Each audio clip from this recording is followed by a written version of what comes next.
So I've had a bunch of requests lately to do a video explanation as to how I go about doing some of my guitar solo cover videos that I do pretty much on a weekly basis.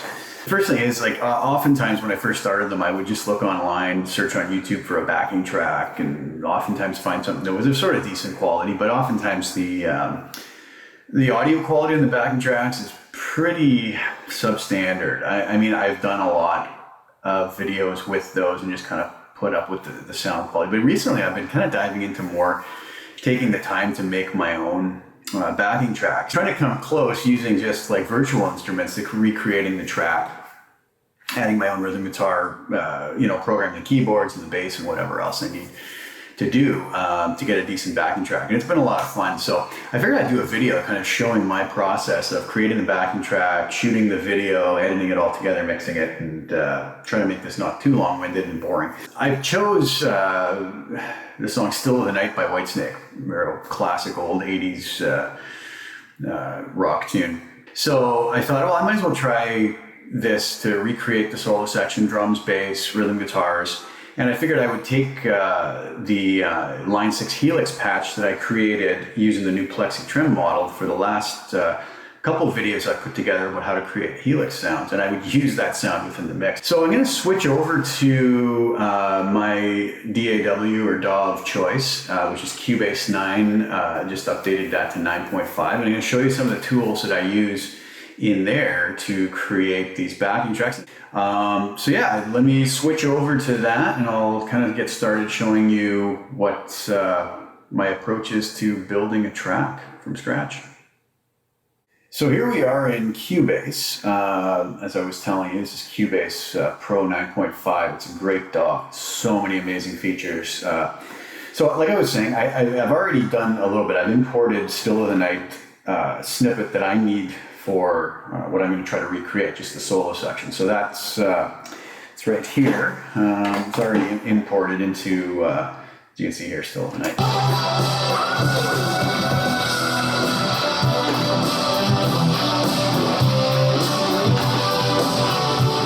So that's kind of the rhythm section leading into the lead.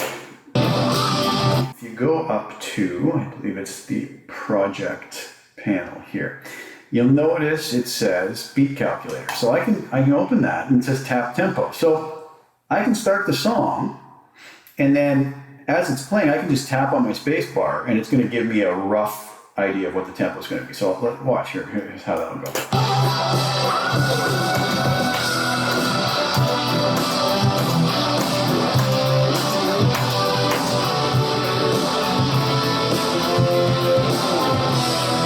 So it looks like it's somewhere around 100 beats per minute. This is 100.7.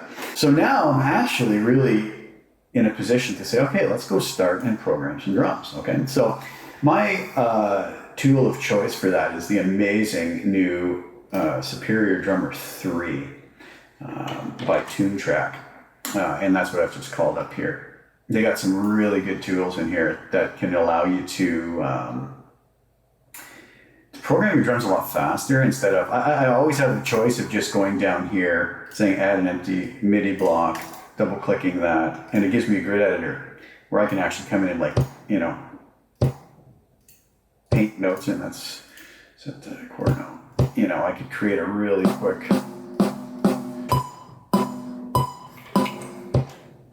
ridiculous what I just painted in there, but I can paint those drums in really, really fast. But that's going to be a time-consuming way of doing it. If I go and listen to the drum beats, figuring out what beats the kick is landing on, what beats the snare is landing on, whether it's hi-hat, ride, whatever, I can come up with something pretty quick here. So let's just listen.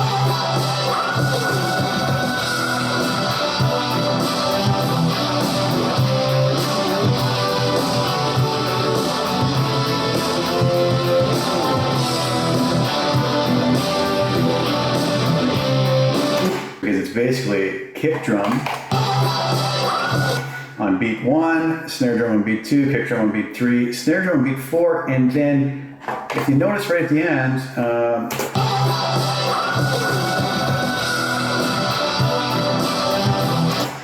they always throw one extra kick drum on the final 16th note of beat 4, which is an easy thing to put in. But here's the neat part. If I listen to this again and figure out whether it's a hi-hat or a ride or whatever playing.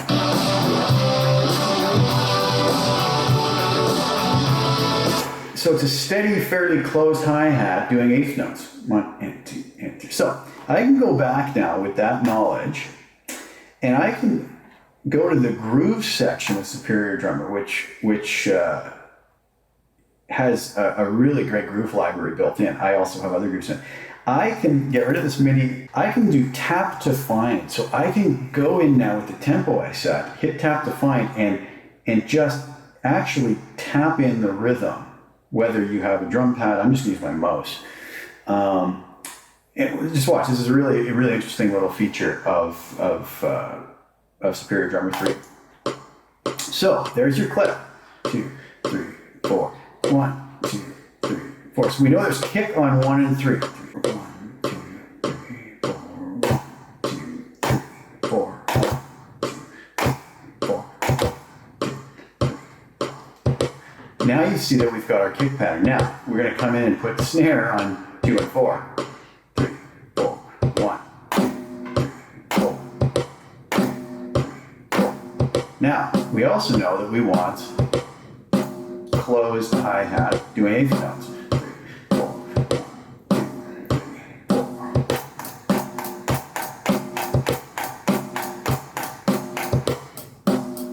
4. Okay. We've basically created our pattern, and if I hit show results, it's going to give me the closest matches to the internal library of grooves it has that have been played by real people. So let's see what the number one match is. 97%.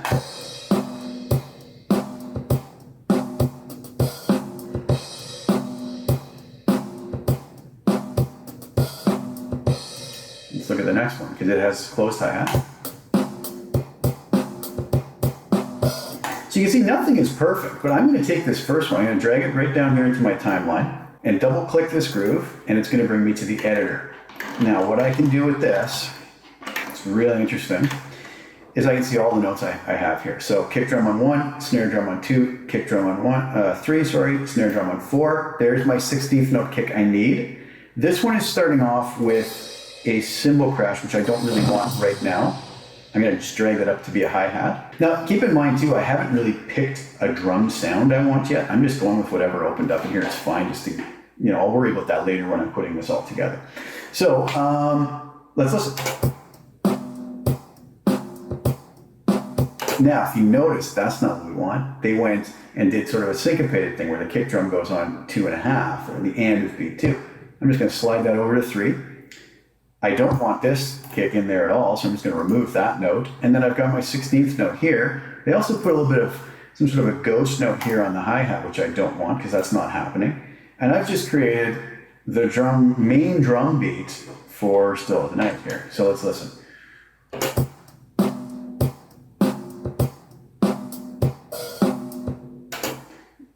And that's just one time through, obviously. Now, I can go in with that and simply, I believe Control-C and Control-V should work on this, yeah. I can just copy that a whole bunch of times in a row. So now,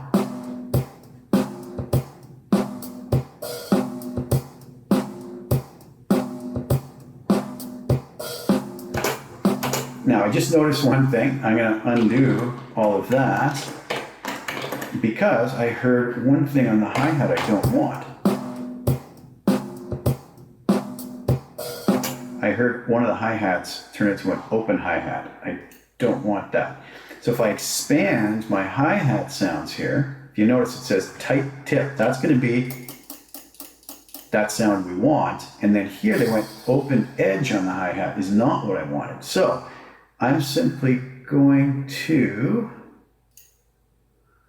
change this to eighth notes and drag that down to be a tight tip. And then here where it has the pedal, I'm going to get rid of that one, and I'm going to drag this one to tight tip as well. That should do it right there now. Let's listen to that.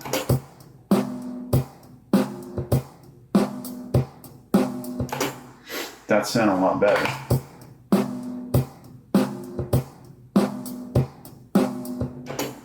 You can see the variance in volume between those hits that kind of make it more realistic as well.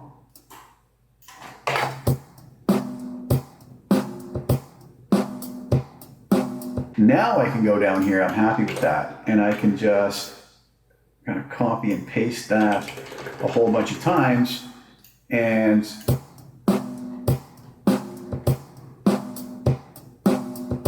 I end up with this kind of looping drum pattern. Now I can also go down here and select all of these and say merge, and it makes it one big long happy drum track up here that I can edit all these notes. I come over and I actually mute my drums.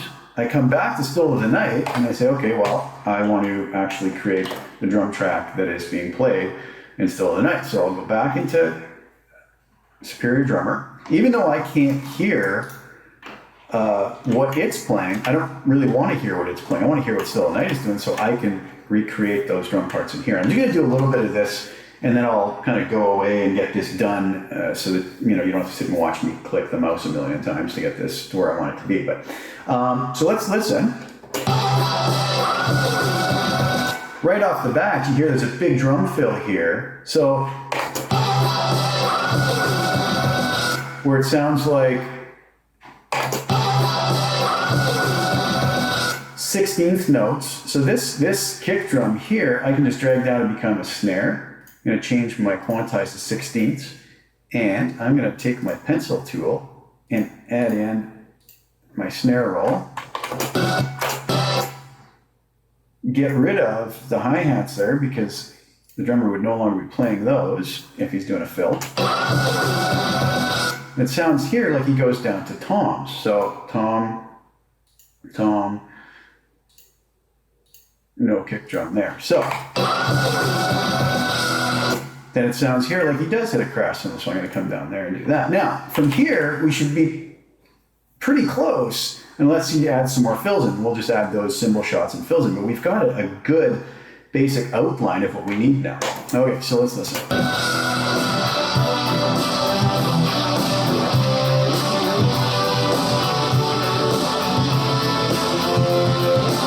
Another fill here where he does some funny kick drum stuff. So if you hear that kick drum ends up right there on the 16th note, syncopates that.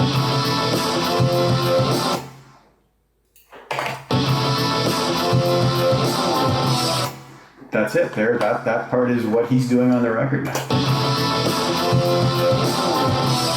Another crash cymbal here. I'll just do a different one for some variation. I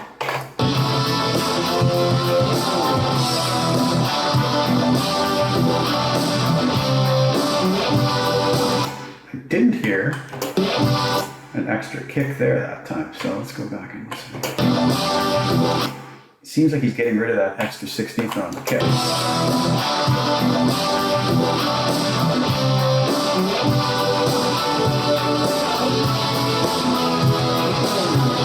There's a little bit of a difference in the kick pattern again.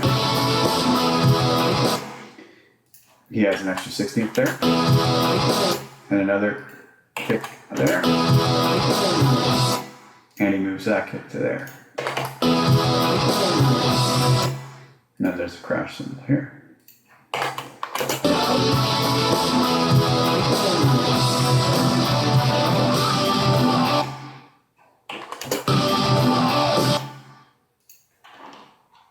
Okay, so you get the idea. I'm creating that. So I'm going to go away for a minute and kind of zoom through this so that you don't have to watch me do this really boring task of recreating the drum part. But that's the idea. And then I'll come back and we'll play around with sounds a little bit. Okay, I shall be back.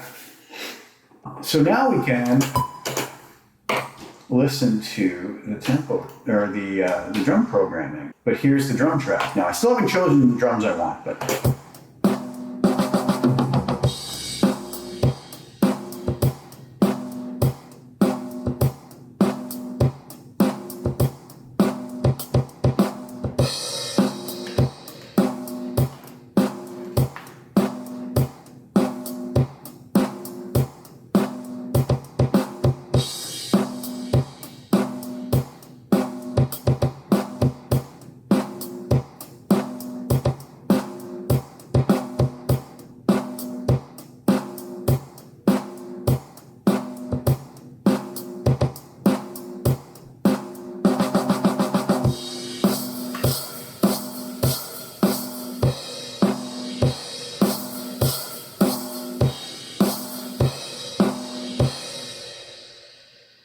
that basically is the Still of the Night drum part recreated in Superior Drummer. So I've got that MIDI now.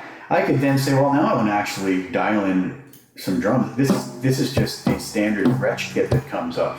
They got some great built-in drum sounds and presets that are just incredible right off the bat. Nice, the AI kit's nice. Let's just pull that up really fast. That'll take a second to load. You can preview the drums. Those aren't loaded yet. Drum sounds in this are fabulous, by the way. It's really, really good. But that's not fully loaded. Let's take a listen.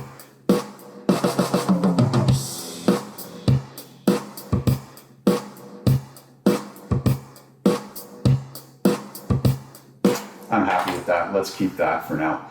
So I've got my drum track done. I need to now go and program some bass parts. So I use IK Multimedia's Moto Bass to do my MIDI bass parts. And it's got a whole bunch of choices of different basses. I'm just going to leave it on this mod, but it's a very realistic bass instrument. So I need to basically know what's happening in the bass part. So a lot of times what I'll do, I will simply find a decent guitar tab online that gets me moving in the right direction. That's kind of what I've done here. Again,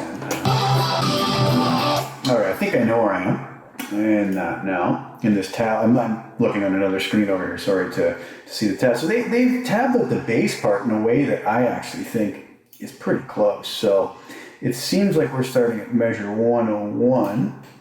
So if I go over to the bass part here, not that you guys can see what I'm doing, but I have the bass tab over here. I can actually just take this and input it right into here. So I could also just export the MIDI that they have here. So I'm going to go away again. I'll come back when I have the MIDI done. You don't need to, again, to see me painting notes in, but I'll get this done and I shall be back. The bass parts actually line up really nice. I'm going to go through this and give it a quick take. Now, if you notice, I have Rhythm Guitar 1 and Rhythm Guitar 1 DI set up here.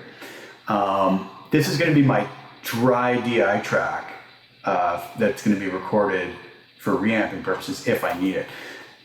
I'm using the Helix, the Line 6 Helix, as a audio interface. So the USB 7 out of that, which you'll see I have it assigned here, actually here, is reamp, input 7. So that's going to just give me the dry signal. So I'm going to record this tone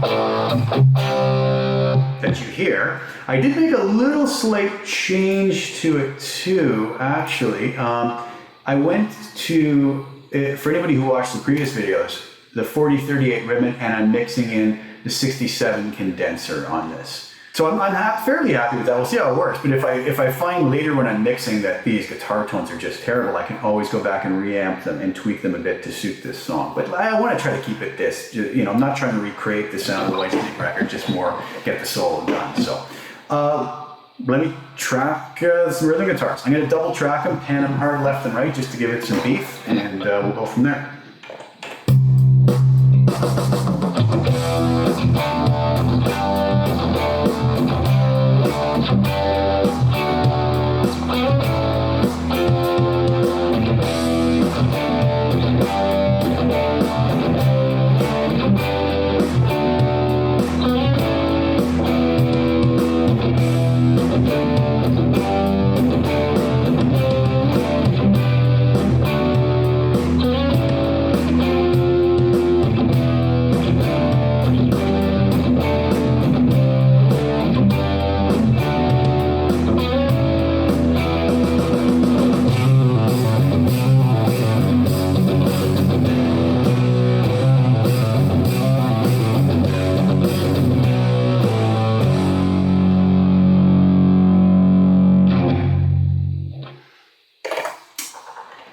I didn't hear anything terrible in there. Let's listen back to that.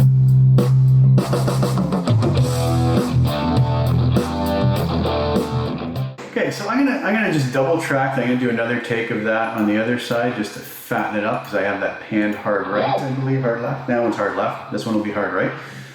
So we'll do another take of that.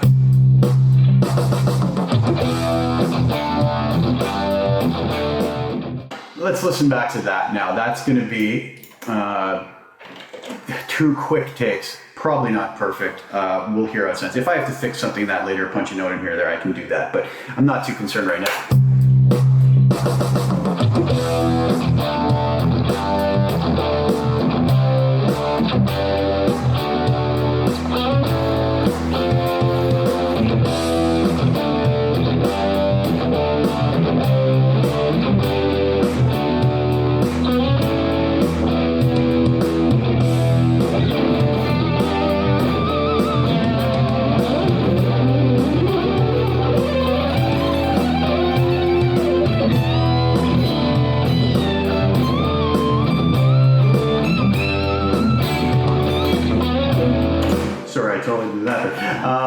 That was just me sight reading that for the first time I've ever seen it, whatever they have written here.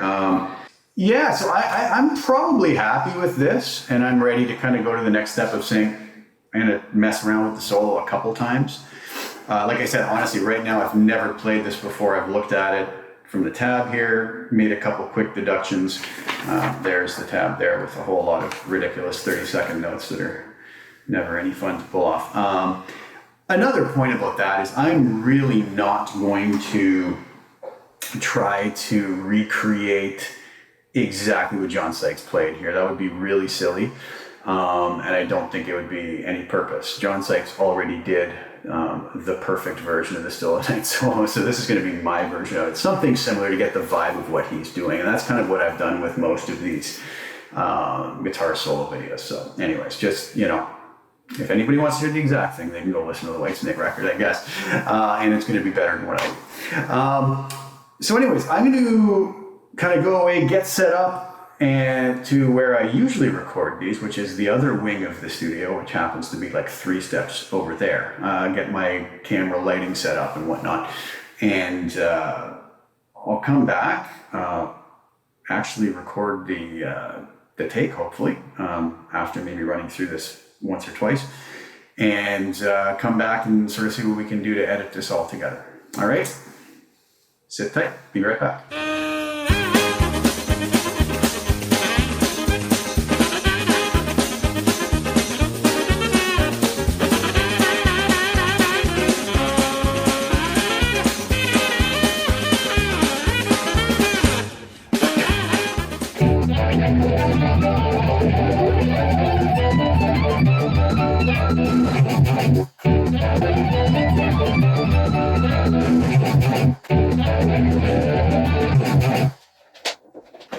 Okay, so I'm back from the other setup. I did a quick switch over with the guitars, set up the backdrop, shot the video. You know what, I did 2 takes. I kept the second one. I was going to keep the first one. I just decided to give it another try. But I practiced it maybe 3 times, 4 times, but I was able to get my head around where he was at really quick. And like I said, I'm not trying to nail down exactly what he played. I'm just more trying to get the vibe of what he did. So I have this set now. As you can see here, the rhythm tracks that we had before.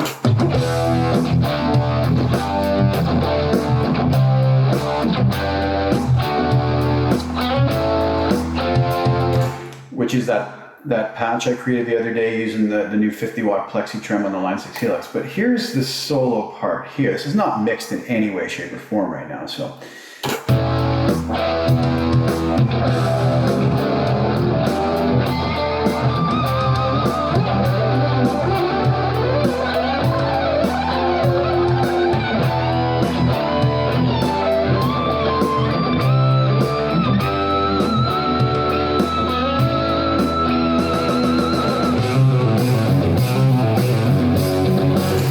I mean, it doesn't sound bad. It's kind of like most mixes before any processing has been done. It's a little dark. There's stuff that's not quite sitting right.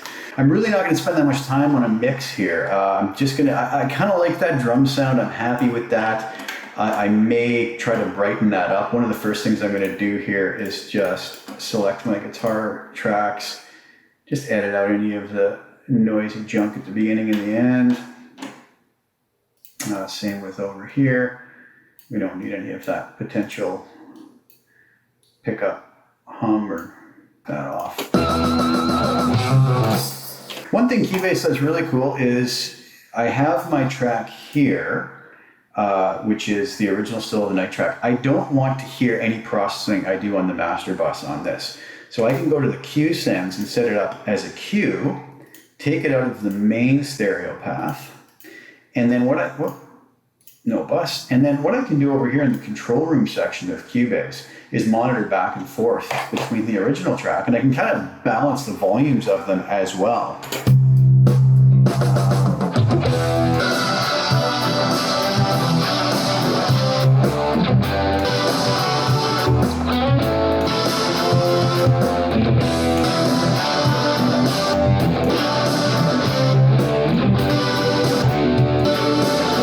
That's just me switching back and forth. Obviously, my mix is much darker. There's no processing done to anything. The drums are dark, and the bass hasn't been worked on. So I'm just going to run through a really quick few little ideas. I'm not going to spend much time. Again, I want these drums to sound a little more realistic. So I'm going to go in with iZotope's Vintage Tape plugin, which is a really cool plugin. I'll solo the drums. And this adds an effect like you were listening to the drums recorded to tape. There's a few excellent presets in here. And they're subtle, but they're going to make a difference. I'll just back it up. We'll listen to the drums. I'm going to go through a couple presets. Just something to give it a little more clarity, maybe.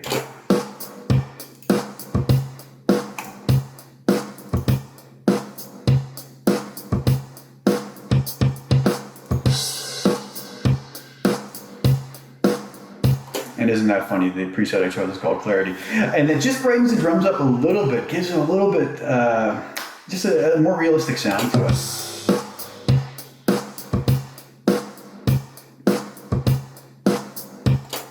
That's kind of nice. Now the other thing I'm going to do is just grab a plugin by IK Multimedia, which is a take on the Neve 1081 EQ. These are amazing plugins. So I'm going to roll off everything below 27 hertz just to get rid of some rumbly sounds. I'm going to play around with the EQ a bit here and see what happens.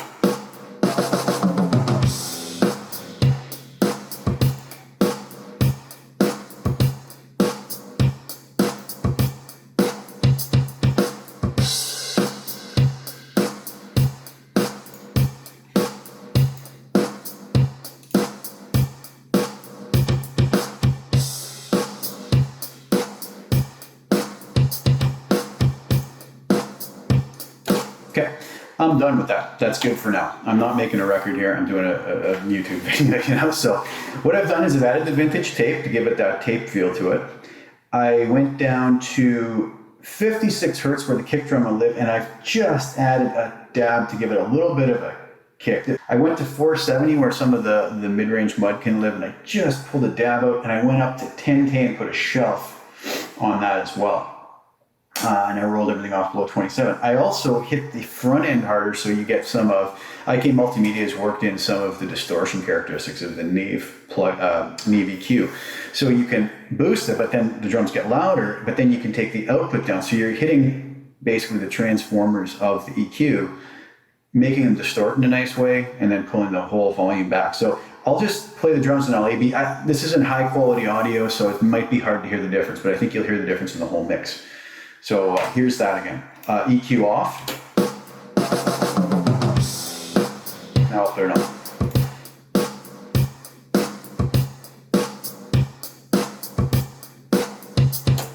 Balance the snare. One thing I am going to do is turn the snare bottom mic off.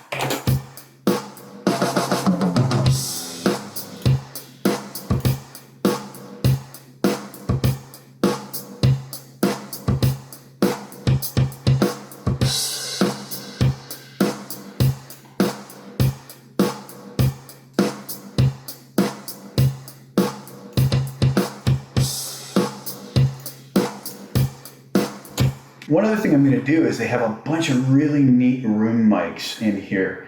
I'm going to unhide that, and I'm going to put a little bit of the the whole drum kit into here to give it some ambience, and you might hear this right off the bat.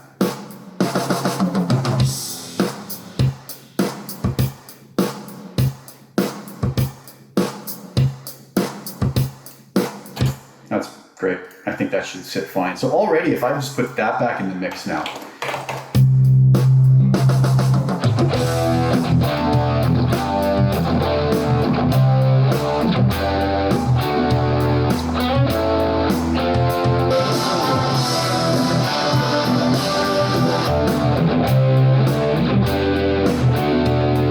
So that's sounding not too bad to me.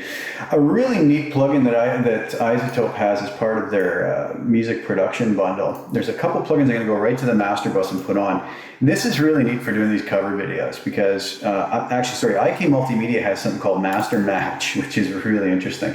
I can load in a reference track here. So what I can do is go right to my Whitesnake folder, that album, Still of the Night.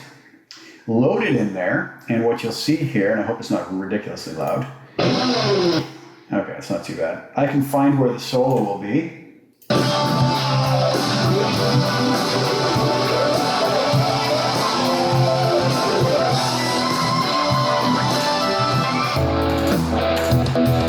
Sorry. Pinpoint that and say learn reference, and it's going to show me the EQ curve of the original song. Okay, once I'm done with mixing what I want to do, I can hit learn source. It'll take mine and then it'll match the EQs very close between the two. It's never going to be exact, but I mean, at least it is going to get it closer to sounding kind of like that record, not so dark. And, you know, like most mixes will before the mastering stage.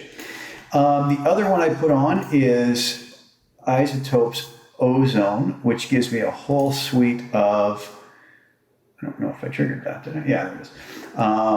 Compression maximizer. It has a master assistant thing that's really neat as well in here. I'm just going to turn the dynamics off. The EQ is flat right now. Put the maximizer so we're not peaking anything out. And I can load the same reference into here so it can kind of work off of that as well. So let me just throw in Still of the Night into that as well. Not sure why that popped up. Okay, so Still of the Night is loading. There it is. I could listen to it within.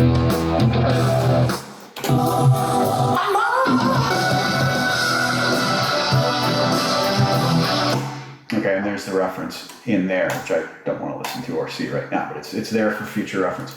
The other neat thing is, another great tool is Isotope has this plugin called the Tonal Balance Control. Sorry, I'm looking off to another monitor here you guys can't see. This is telling you when you play a song back, those lines are telling you whether you're in the ballpark of where you should be for the overall balance of the mix. This is a brand new plugin I've got in the last month, and it's really neat. So this is the really cool part. I could also create a custom EQ curve for Still of the Night itself. This guy keeps wanting to pop up there. I'm not sure why. That's the screen capture software.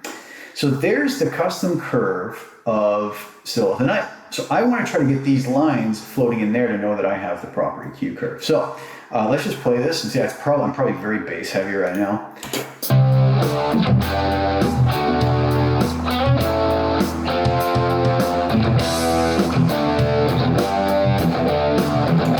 You notice the bass is way too much.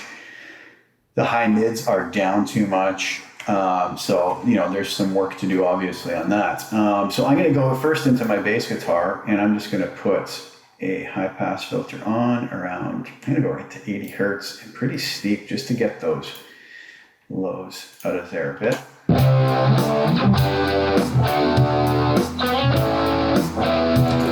The other thing I'm going to do, even though we cut the frequencies on in the helix for the guitars, I'm still just going to go up and get rid of the low end on these all the way down like 100 Hertz, just because they're probably just going to get in their way and muddy things up pretty badly, if there is anything left down there. It's probably fine.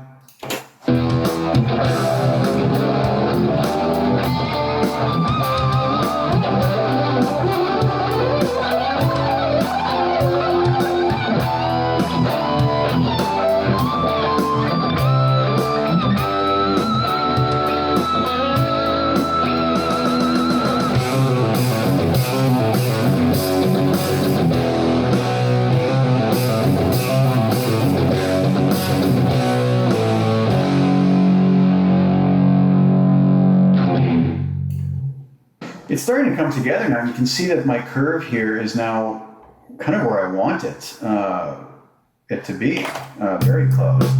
Turn the bass way down.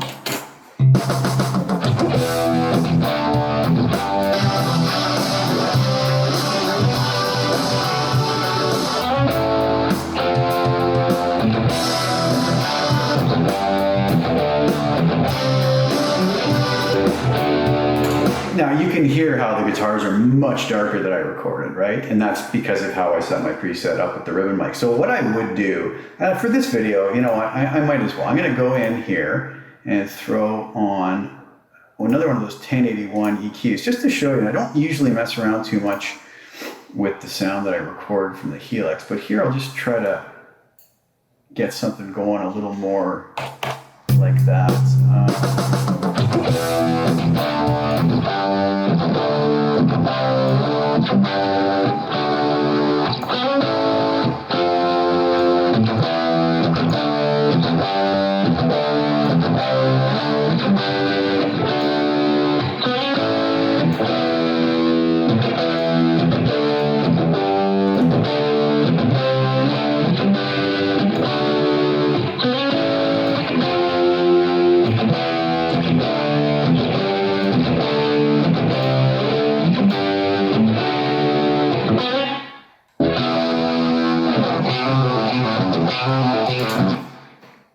Okay, so that's a little bit better. Maybe I'll boost the other guitar on a different frequency.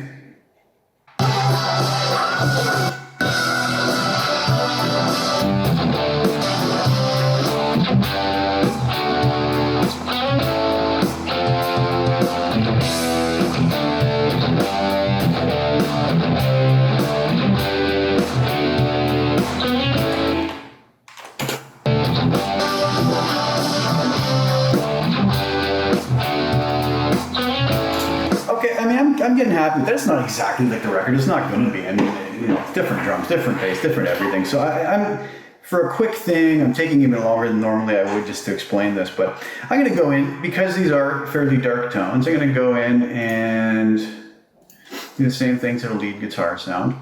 Here's the other thing. I could go back and just re-record, re-amp these through the Helix and just do all of this in the Helix if I wanted to. Right now, I'm just showing you kind of what I do mixing wise and then mastering wise to get the sound. So we could do a similar kind of thing to the lead part.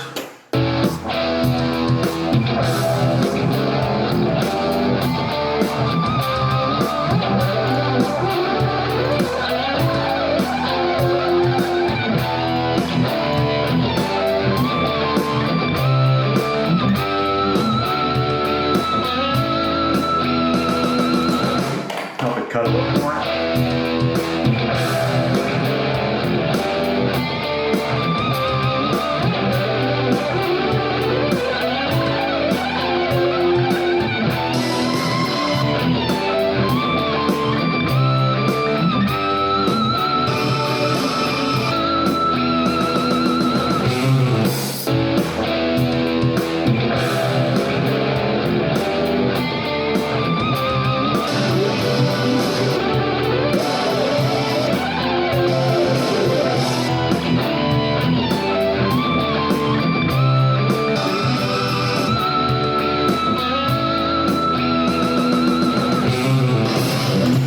Do right now is balance, get the same sort of level in the mix for my lead versus the original.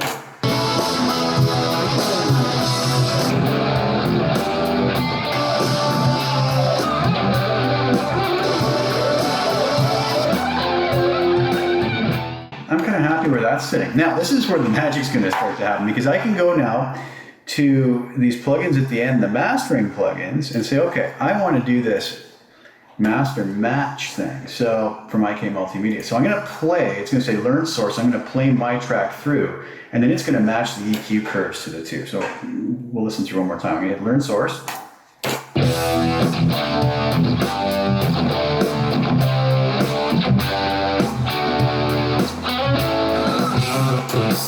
Okay, so there's a difference. If I hit match now, it's going to totally change the EQ curve to kind of bring it closer to the original. And there it goes. It boosted some 5K, 10K dropped a bit in the super high end.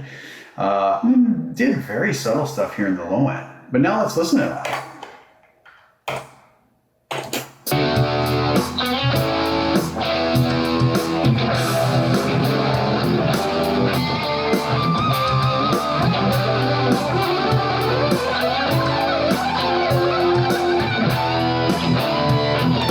If I go back and forth between that and the original,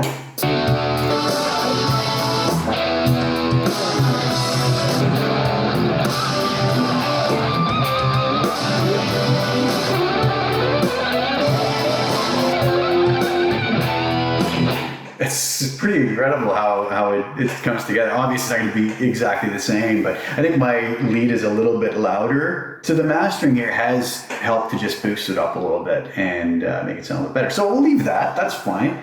I'm going to come over now to Ozone, and they have a really cool thing where they can once again do a more subtle version of that with Master Assistant. So I could take my song here and play it through and hit reference, and if you notice it says Still of the Night right here. If I hit next, it's going to ask me to play audio. It's going to analyze the audio that's playing, and it's going to match the volume level and everything, kind of do a real quick master, which is great for this. I never used this on a CD or an album that I was doing, but for this type of thing, it just gets you there so fast, and I can pump the video up much quicker with better quality overall, right? So let's try this out. I'm going to turn the volume down a little bit, just because this tends to add in a maximizer at the end that brings the volume back up to a more competitive level. So.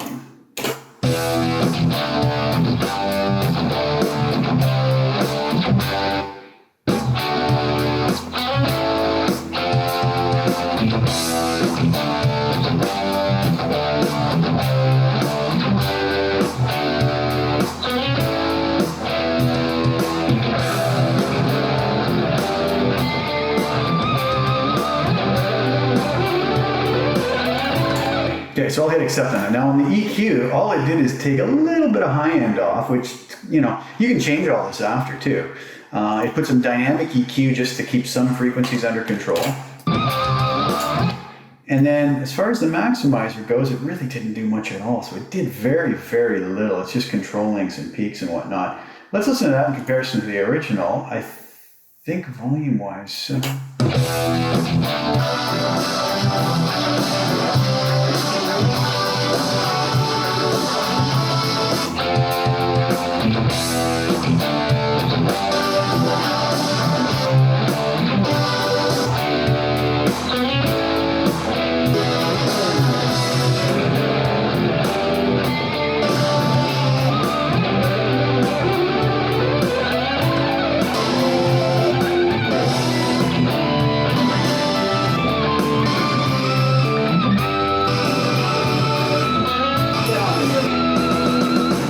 pretty happy with that for the purpose of what we're doing here, right? I'm gonna probably just go into this and not go with their decision on the high end, and maybe actually boost the high end by a dB or a dB and a half. Try that out, just to brighten it up a little bit more.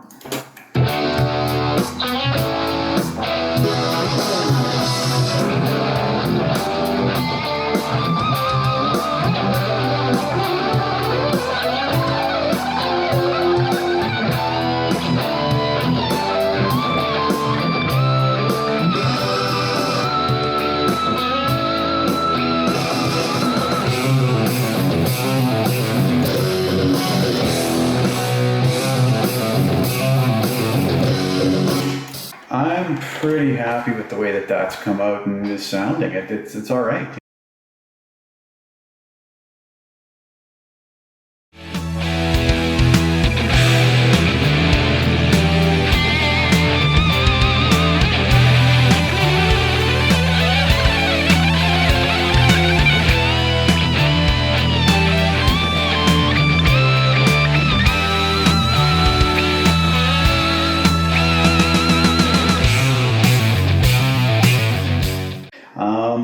So that's basically it in a nutshell. That's what I do to get these guitar solo videos going.